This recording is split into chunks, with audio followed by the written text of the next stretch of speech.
My name is Solis. I'm a physician assistant. I work here at the Wallowa Memorial Medical Clinic. Growing up in Colorado, I spent lots of times outdoors, both summer and winter. Became really passionate about trail running and ultramarathon running.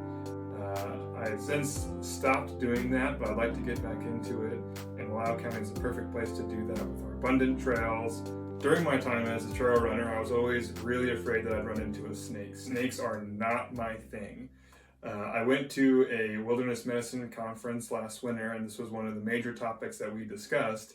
And not only did the knowledge of it help me feel more comfortable, but it's going to help me make better decisions when I'm out there. Most snakes in Wallowa County are non-venomous. The one snake that we do worry about are rattlesnakes.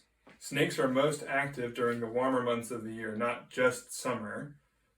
The times of day that snake bites are most often reported are during dawn and dusk hours. Snakes like the heat, but during the hottest parts of the day, they slither into the shade because too much heat can be dangerous for snakes.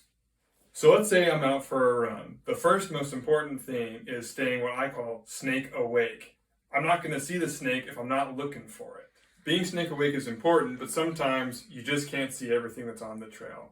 So if I get bitten, it's important to know what to do next. The first step after a snake bite is to remove yourself from the snake's biting range. It's always important to get yourself to safety first. The next step is, if you're able to, try to take a picture of the snake to identify the snake later on. This will be extremely helpful to medical providers trying to get you the right treatment. After you've removed yourself from the snake and try to take a photo, the next thing you need to do is get to help. Try to find the closest emergency room or hospital that you can.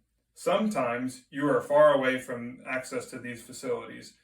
Calling EMS or hiking out to an area where you can alert the emergency medical system is the next step.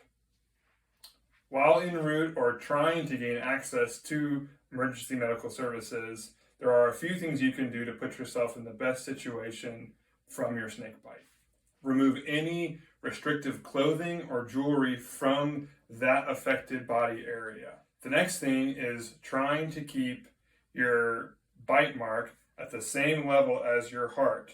If you're trying to get out of a situation and you have to hike, walk, there's not a whole lot that you can do. Similarly, if you can avoid exerting yourself, you're going to be in the best situation, but sometimes there's only so much that can be done. I know that if a snake bit me, it'd be hard for me to stay calm, but that's also extremely important. Noting the time of when the snake bit you can also be very helpful to clinicians giving you care in the future.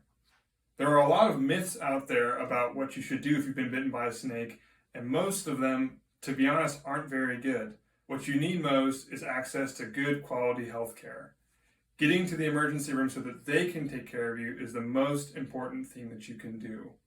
For example, some of the things you shouldn't do when bitten by a snake is trying to suck out the poison. Don't try to use a needle to gouge into where their venoms were. Don't apply a tourniquet. A lot of these things have either been proven not to be that helpful and sometimes can be more harmful than just leaving it alone at the level of your heart. I hope you found this video helpful. It's important to have this information, not only for safety, but so that you can have the most fun when you're out there. If you see me out on the trails, make sure you say hi.